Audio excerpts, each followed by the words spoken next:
याम्ये सकले नगरे तिरंगे विभूषितां विविधैश्च भोगैः सद्भक्ति मुक्ति विदमीश मेकं श्रीनाथ।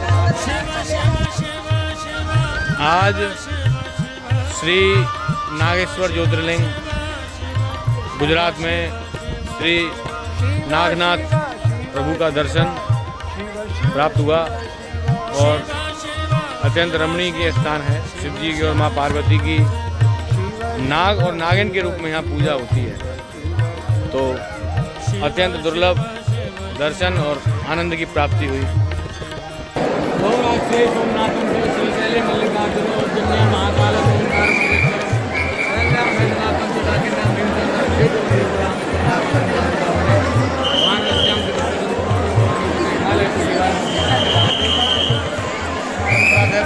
सप्तजन्म पापम स्मरणेन विनश्यति। शिव शिव शिव शिव शिव शिव शिव शिव राम राम राम राम राम राम राम राम राम राम राम